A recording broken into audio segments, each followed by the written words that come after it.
1997년 영화 중에 이보다 더 좋을 순 없다라는 영화가 있습니다.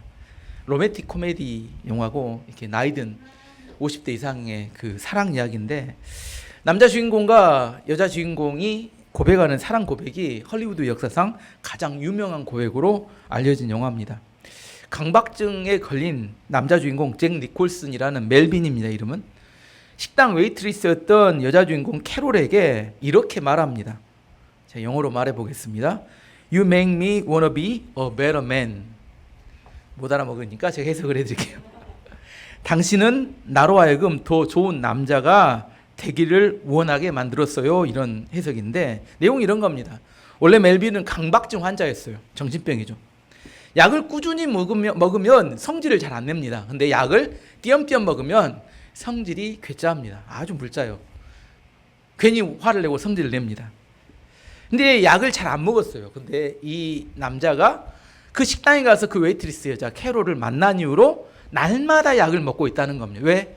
더 좋은 남자가 되기 원해서. 무슨 말이에요? 그 여자와 좋은 관계를 맺고 싶어서 자기가 더 좋은 남자가 돼야겠다 이런 생각을 했다는 겁니다. 그러자 캐롤이 이렇게 대답합니다. That may be the best compliment of my life. 또 해석을 해드려야죠. 예, 그 말은 나의 인생에서 가장 최고의 칭찬입니다. 그 여자 이야기는 이런 내용입니다. 내가 누군가의 식사를 돕는 웨이트리스니까 하찮은 작은 일을 하고 있다고 생각했는데 당신의 인생을 존재를 바꿀 수 있었다고 말하니까 그게 저에게는 감동입니다. 하찮은 식당 서빙을 하고 있었다고 생각했는데 자기가 서빙해줬던 그걸로 어떤 한 사람은 인생을 바꿨다는 거예요. 자기가 더 좋은 남자가 되기를 원한다. 그렇게 이야기했다는 겁니다. 이 영화는 폐쇄적인 삶을 사는 멜빈이라는 남자와 이 캐롤을 통해 소통함을 통해서 점점 이 멜빈이 감정에 솔직해지고 폐쇄적인 태도에서 벗어나면서 변화해가는 과정을 아주 나이든 어른들의 사랑을 이렇게 보여줍니다. 캐롤과 어른들의 사랑이란 야한 사랑이 아니라 순수한 사랑을 말합니다. 캐롤과 멜빈은 주로 뉴욕 거리에서 밤 늦게 새벽에 산책하면서 이렇게 데이트를 해요. 맨 마지막 장면에 새벽에 둘이 산책을 하는데 갑자기 또 멜빈이 강박증이 왔어요. 강박증이 오면 이렇게 심장을 보여잡고 이렇게 또 이렇게 사람들이 모이는 것을 싫어하는데 근데 갑자기 어느 빵집에서 아침에 빵을 막 구워가지고 이제 빵을 누가 열고 들어가면서 빵 냄새가 각 구워낸 빵 냄새가 확 거리로 퍼쳐 나옵니다. 멜빈이 그 빵 냄새를 맡더니 안정을 되찾아요. 그리고 원래는 누구와 상의 안 하고 즉흥적인 행동을 하지 않는데 그대로 있던 그 멜빈이 갑자기 그 빵집에 들어가서 크루아상을 하나 사가지고 오면서 하는 마지막 대사가 지금 이 순간이 이보다 더 좋을 수는 없습니다. 이렇게 이야기합니다. 영어로 말 안 할게요. 빵 냄새는 일상의 소박함을 의미하고 새벽은 새로운 시작을 의미하고 빵을 사오는 즉흥적인 행동은 강박적인 증상에서 벗어났다는 것을 의미하고 빵 냄새를 따라가는 모습은 일상의 삶의 향기에 이끌려서 정서적이고 그 사람의 내면의 인간성이 회복되었다는 것을 의미합니다. 이 영화에서 사랑이란 뭐냐? 사랑이란 뭐냐면 새벽에 빵집에서 막 구워낸 빵의 향기다 이렇게 정의합니다. 사랑이 뭐라고요? 예, 새벽에 첫 빵이어야 합니다. 새벽에 빵집에서 빵을 막 구워냈을 때 그때 나는 고소하고 달콤한 그 향기, 이게 사랑이라니까요. 얼마나 가슴을 뜨겁게 만들고 얼마나 가슴을 이렇게 설레게 만들고 그 첫 번째 빵을 먹는 긴장감과 그 맛의 고소함, 냄새, 이게 사랑이라는 거예요. 이게 어떻게 된 게 연애세포가 다 죽으셨는가 반응이 뜨뜻미지근합니다. 근데 우리 안에 이런 꼭 향기로운 그 냄새만 있는 게 아니라 악취도 있습니다. 악취, 냄새 중에 악취. 제가 의대 본과 2학년 1992년에 남태평양 피지에 의료 단기 선교를 따라갔어요. 저는 첫 해외 여행이자 첫 선교 여행이었어요. 근데 피지는 그때 당시에 굉장히 미개한 삶을 살았습니다. 미개하다는 것은 추장이 그 마을을 다스리고 있었어요. 그리고 산에 올라가면 산족들은 옷을 진짜 하나도 입지 않고 남자고 여자고 그렇게 사는 그런 시절이었습니다. 7명이 갔는데 피지 공항에 딱 도착했는데 이제 자동차가 렌트가 안 돼 있으니까 뭘 탔냐면 현지 버스를 탔어요. 버스를 딱 탔는데 처음에는 그 버스는 에어컨이 없습니다. 엄청 더운데 에어컨이 없고 일단 유리창은 웬만하면 다 깨져 있어요. 유리창이 없어요. 그 버스인데 유리창이 별로 없습니다. 그냥 다 열어져 있어요.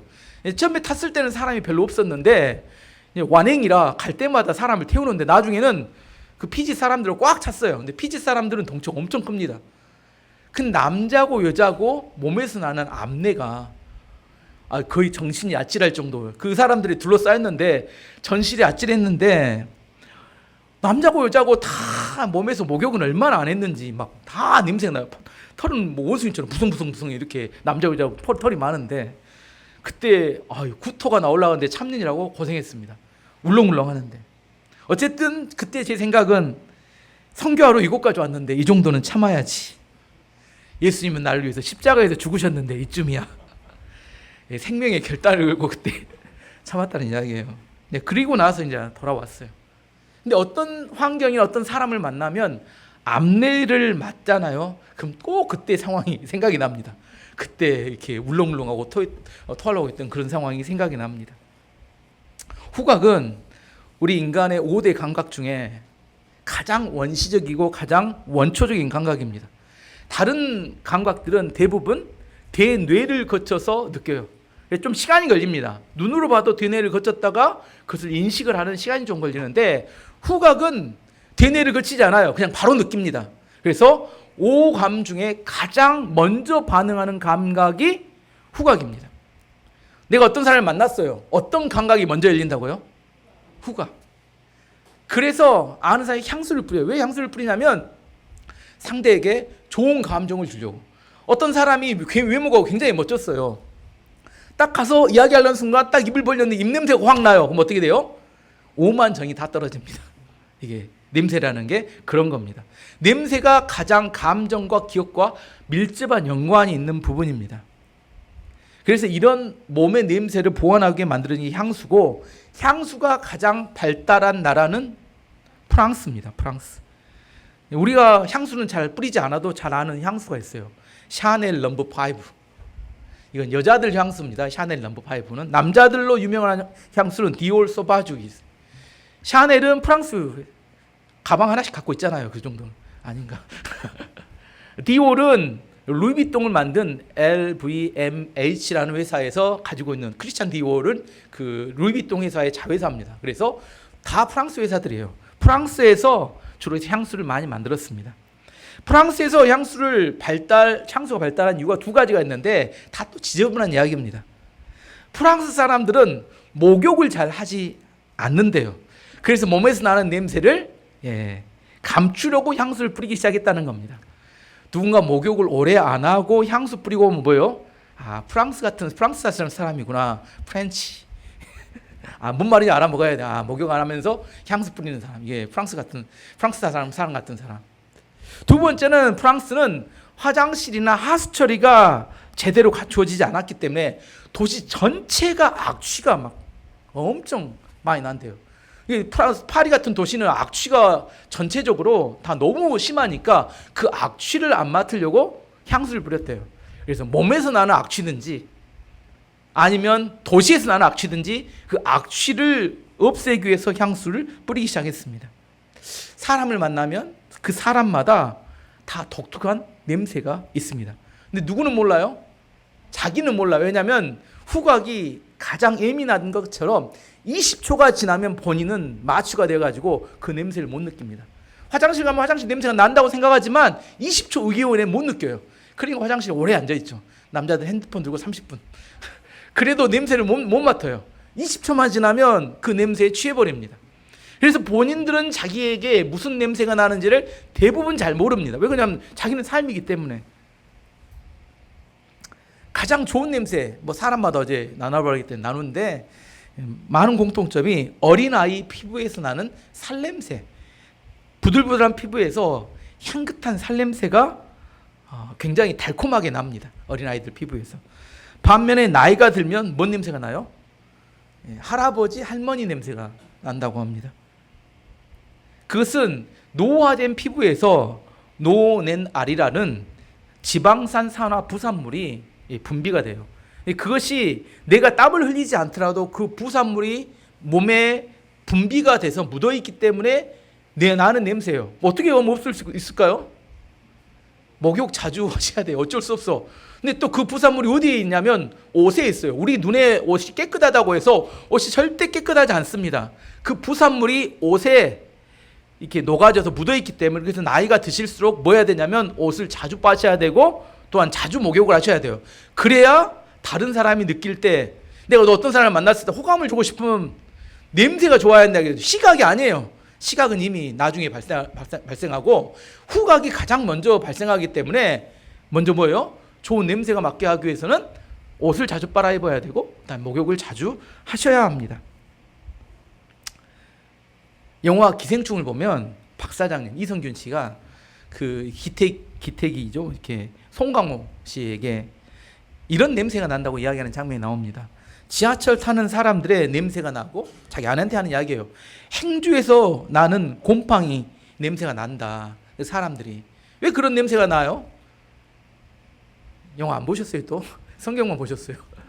그들이 반지하에 사는데 비가 오면 어떻게 돼요? 반지하가 물이 싹 잠겨버리죠. 그러니까 거기서는 곰팡이가 서식하고 자랄 수밖에 없기 때문에 그들의 몸에 뭐가 와요? 곰팡이 냄새가 배어 있는 겁니다. 그런 이야기를 듣고 그 가족들이 기택씨 가족들이, 송강호 씨 가족들이 몸에다 향수를 뿌리고 가요. 근데 향수를 뿌려서 냄새가 없어져요? 없어지지 않아요. 화장을 하거나 옷을 갈아입으면 겉모습은 바꿀 수 있지만 냄새는 쉽게 바뀌지 않는다고 합니다. 사람마다 나는 독특한 냄새가 있는데 그 냄새는 잘 바뀌지 않습니다. 오늘 본문은 사도 바울이 예수님을 믿고 알게 됨을 통해서 우리가 성도들이 얻게 되는 향기에 관한 이야기를 하고 있습니다. 14절 말씀 보시면 항상 우리를 그리스도 안에서 이기게 하시고 우리로 말미암아 각처에서 그리스도를 아는 냄새를 나타내시는 하나님께 감사하노라. 표현이 어려워서 쉬운 성경으로 다시 한번 봐보도록 하겠습니다. 그리스도 안에서 항상 우리를 이끌어 승리의 행진을 하게 하시며 어디서나 우리로 그분을 아는 지식의 향기를 풍기게 하시는 하나님께 감사드립니다. 믿는 성도들에게는 그리스도 예수님을 아는 지식의 향기가 풍겨난다는 거예요. 그리스도를 아는 지식의 향기가 우리 삶 속에서 이렇게 흘러가게 됩니다. 어디로 표현될까? 첫 번째는 얼굴로 표현됩니다. 얼굴. 링컨이 말했듯이 나이 40살이 되면 뭘 책임지라고요? 얼굴을, 표정을 책임져야 됩니다. 얼굴은 마음을 드러내는 창입니다. 그래서 얼꼴이래요. 얼꼴. 얼은 정신이고 꼴은 모양인데 얼굴은 마음의 모양이 드러나는 통로가 됩니다. 그 사람의 표정을 통해서 그리스도의 향기가 드러나는 통로가 될 수 있다는 겁니다. 두 번째는 말이죠. 말을 통해서 그리스도의 향기가 납니다. 감사합니다. 고맙습니다. 이런 표현은 쉽게 하기가 어려워요. 어느 종교적인 믿음의 표현입니다. 왜냐하면 제가 물어볼까요? 여러분 여기서 힘들지 않으신 분이 계신가요? 제가 상담해 보면 다 힘들어. 100이면 100%다 힘듭니다. 몸이 아프거나 경제적으로 어렵거나 관계가 어렵거나. 안 아픈 사람, 안 힘든 사람 아무도 없어요. 감사할 게 어디가 있어? 조건으로 따지면 감사가 안 돼요. 감사는 믿음의 행위입니다. 내가 내 상황이 그럼에도 불구하고 하나님을 신뢰하기 때문에 감사합니다 표현하는 믿음의 행위지, 이걸 내가 상황이 좋아서 감사한다, 그럼 여러분은 감사할 사람 아무도 없습니다. 반면 믿음이 없어지면 뭐가 돼요? 원망하고 불평하게 됩니다.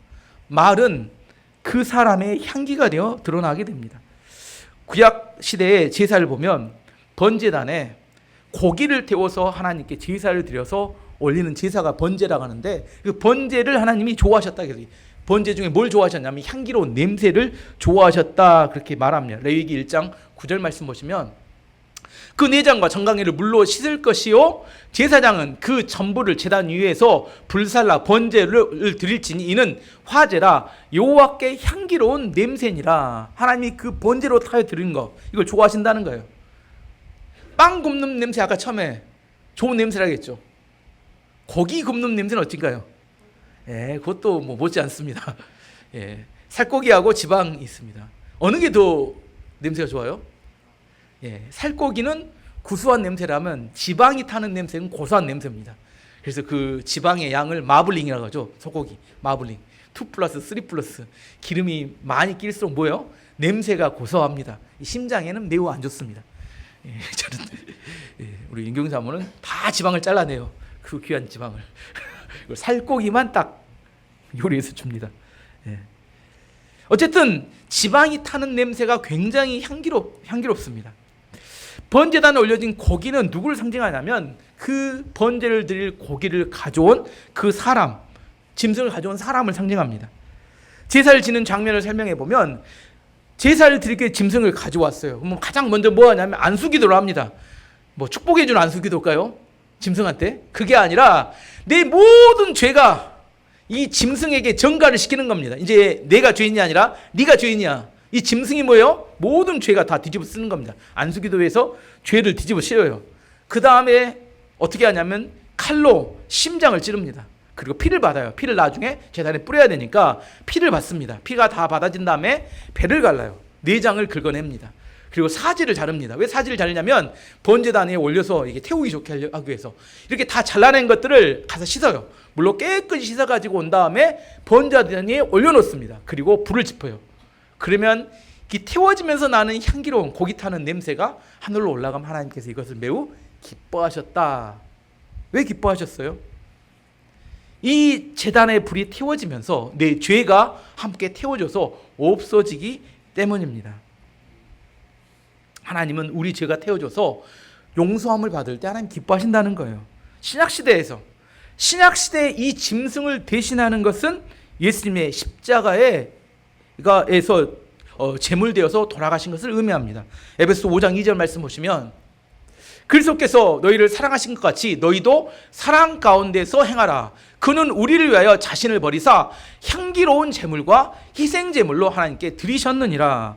구약의 그 짐승이 신약에 와서는 예수님이 제물이 되어서 드려지셨다는 겁니다. 마땅히 내 죄로 내가 죽어야 했지만 예수님께 향기로운 제물이 되심으로 우리가 죄 사함을 받고 구원을 받게 되었습니다. 맞나요?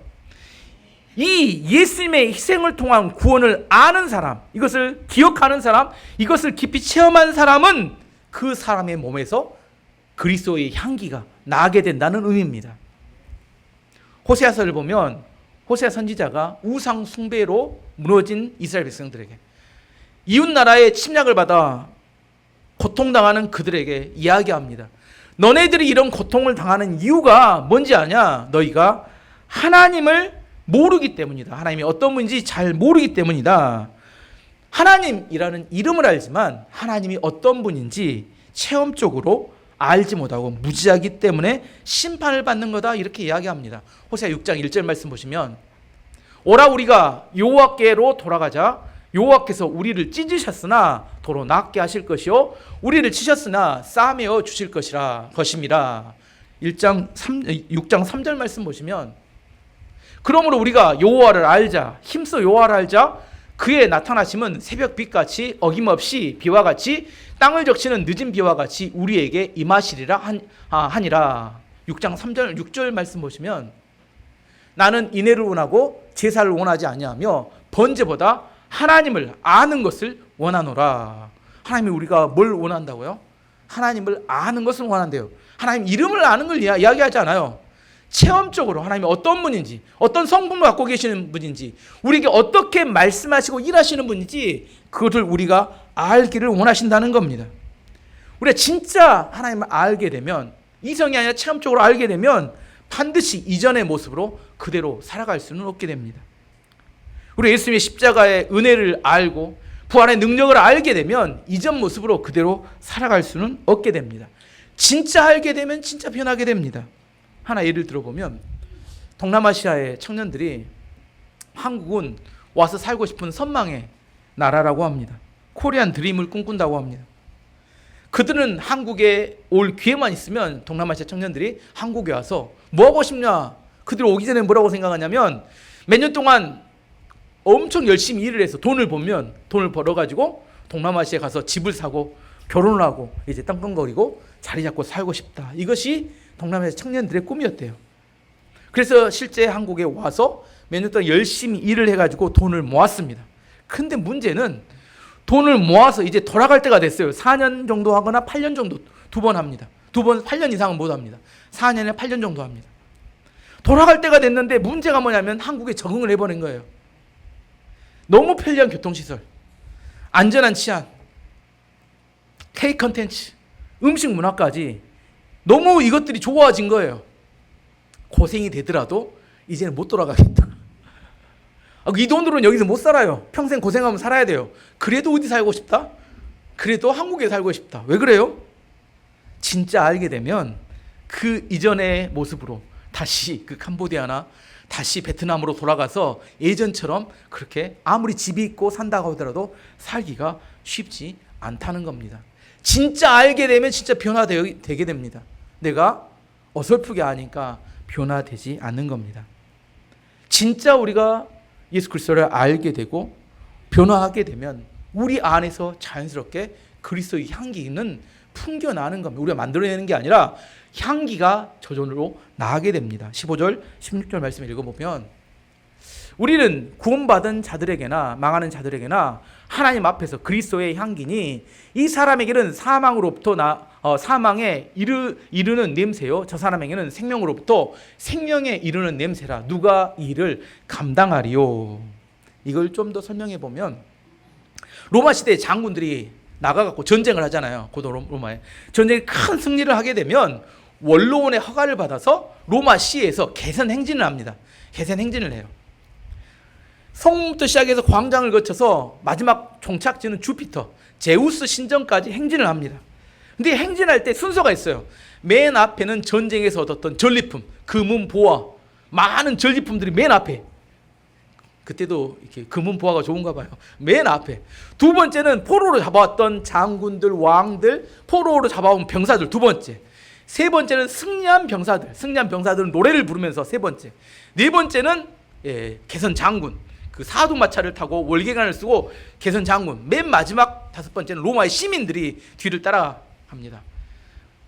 성문부터 시작해서 주피터의 신전까지 쫙 행진을 하고 거기에는 지금 말하는 빨간 카페트인데 빨간 카페트는 깔리지 않았고 린넨용으로 만들었던 그 천이 쫙 깔린다고 합니다. 거기서 지금 빨간 카페트에 이렇게 원래 그 원인이었던데 어쨌든 천이 깔리고 개선 장군이 이렇게 안으로 행렬을 하면 그때 행렬이 시작하기 전에 뭐가 먼저 주어지냐면 주피터의 신전, 주피터는 제우스를 말합니다. 제우스 신전 앞에 향을 피워놓은대요. 큰 향을 피워놓은데 향이 쫙 타 올라가면서 로마시 전체가 향 냄새로 가득하게 덮입니다. 이 향 냄새가 가득하게 덮이는 중에 행렬이 진행되는 겁니다. 그런데 이 향 냄새가 어떤 사람에게는 승리해서 행진하고 있는 군사들에게는 기쁨과 승리와 환희의 냄새이고 포로로 잡혀온 사람들에게는 죽음과 절망의 냄새입니다. 왜냐하면 주피터의 신전에 도착하잖아요. 그러면 왔던 포로들은 다 처형이 됩니다. 다 죽임을 당해요. 그 향 냄새가 나는 그곳까지 도달하면 승리했던 사람들은 큰 환호성을 올리지만 패배한 사람들은 어때요? 패배했던 포로들은 거기서 싹 죽임을 당합니다. 그 향 냄새를 맡을 때 느낌이 어떻게 있어요? 포로들은 죽음의 냄새이고 승리한 사람들에게는 기쁨과 환희의 냄새라는 거예요. 지금 사도 바울이 그 개선 행례를 인용해서 이야기하는 겁니다. 우리가 예수 그리스도와 함께 승리를 가지고 우리 안에 어느 곳에 가든지 복음을 전할 때 나타나는 반응을 말하는 겁니다. 복음을 말할 때 믿는 성도들에게는 그것이 승리와 기쁨의 소식인데 불신자들에게 지옥과 천국에 관한 이야기는 죽음의 패배의 이야기가 될 수 있게 된다는 의미입니다. 사도 바울이 1세기 당시에 십자가의 복음을 붙들고 각 곳마다 복음을 전했습니다. 오늘 본문에는 터키 드로아에서 배를 타고 건너가서 마게도니아, 지금 말하면 그때 말하면 빌립보, 데살로니가, 그다음에 아테네, 고린도까지 여기 복음을 쭉 전하러 다닐 때 각 지역에 갈 때마다 많은 어려움들이 있었습니다. 빌립보에 갔을 때 감옥에 갇히게 되죠. 죽도록 두드려 맞습니다. 밤새도록 사도 바울과 실라가 기도하고 찬양했더니 뭐가 됐어요? 지진이 나면서 옥문이 열리고 풀려나게 되고, 다행스러운 것은 그것을 통하여 간수의 가족이 구원을 받게 됩니다. 데살로니에 가서 3주 동안 회당에서 복음을 전했더니 많은 사람이 그 사도 바울의 말씀을 듣고 이게 믿겠다고 따라옵니다. 하지만 시기 질투가 많은 유대인들이 그들이 따라가는 걸 보고 불량배들, 깡패들을 동원해서 그들을 폭동을 일으켜서 사도 바울을 잡아들이려고 했어요. 사도 바울은 잡히지 않고 간신히 또 그 도시를 빠져나왔습니다. 아테네에 갔더니 광장에서 많은 그리스인들과 이렇게 토론을 했어요. 근데 그들은 그 이야기를 듣기는 좋아하지만 받아들이지 않고 비웃었습니다. 사도 바울이 또 그곳도 떠났습니다. 고린도에 갔더니 고린도에 갔을 때 이제 너무 지쳤는데 우상 숭배와 음란함이 그 도시를 이렇게 완전히 덮고 있었고 너무 지쳐서 하나님 이제 그만 돌아갈랍니다 했더니 하나님께서 이 도시를 떠나지 말라. 이곳에 내 백성이 많으니까 네가 이곳에 머물러 복음을 전하면 내가 너의 생명을 지켜줄 거니까 복음을 전해라. 그 말씀을 듣고 1년 6개월 동안 그곳에 머물러 복음을 전했더니 고린도 교회가 개척이 되었고 고린도 교회가 큰 부흥이 일어났습니다. 사도 바울이 가는 곳마다 복음을 전하는 곳마다 쉬운 곳은 아무것도 없었어요.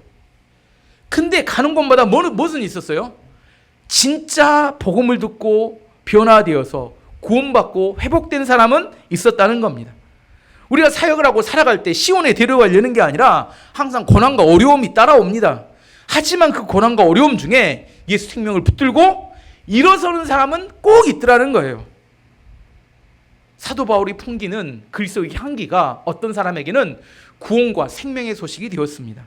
반면에 복음을 전했더니 천국과 지옥을 이야기했더니 그 경고가 불편한 사람들도 있었습니다.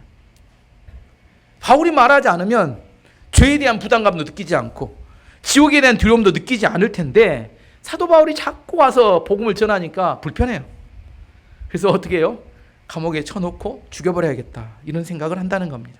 바울만 없어지면 더 이상 불편하지 않을 수 있을 텐데 이 두 가지 방이란 거예요. 사도 바울이 가서 그리스도의 향기를 전하면 나타나는 반응이 첫 번째는 생명의 반응으로 구원받고 하나님 앞에 살아가는 사람이 있는 반면에 죽음의 반응으로 그걸 듣고 불편해서 그 사람을 죽이려고 달라드는 사람들이 어디나 항상 있었다는 겁니다. 믿는 성도들에게 그리스도의 복음과 하나님의 말씀은 생명수와 같습니다. 사막 같은 세상에서 오아시스와 같습니다. 반면에 하나님의 백성인데 하나님 말씀이 하나님 듣지 못하면 영적인 영양실조에 빠지게 되고 공허함 속에 절망하게 됩니다.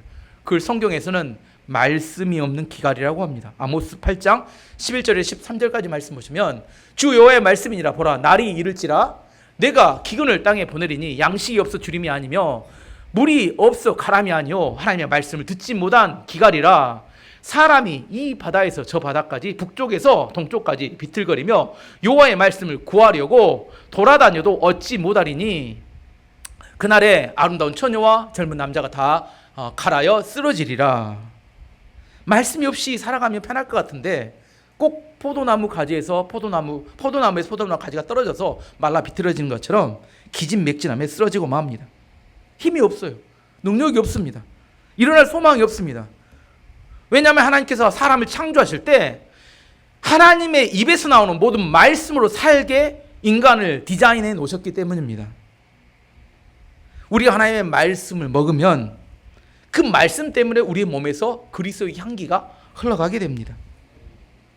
여러분의 몸에서는 지금 무슨 냄새가 나고 있습니까? 생명의 향기입니까? 아니면 죽음의 향기입니까? 각 구원의 빵 같은 향기입니까? 쉰내 나는 곰팡이 냄새입니까? 믿는 성도들에게는 그리스도의 향기가 나야 합니다. 그리스도의 향기는 아까 말했던 것처럼 억지로 만들어 낼 수가 없습니다. 예수님을 먹고 예수님의 말씀을 먹고 예수님이 주시는 생수를 마시고 내 안에 예수님으로 가득 찰 때 내 안에서 예수의 향기가 나게 되는 겁니다. 이번 한 주는 우리 안에서 우리 몸에서 나는 냄새를 관리하는 한 주가 되기를 바랍니다. 인적인 향수가 아니라 깨끗이 목욕하시고 하나님 말씀으로 채우시고 예수 그리스도의 복음을 전함으로 그리스도의 향기를 통하여 하나님께 영광 돌리는 한 주가 되시기를 축원합니다. 함께 기도하도록 하겠습니다.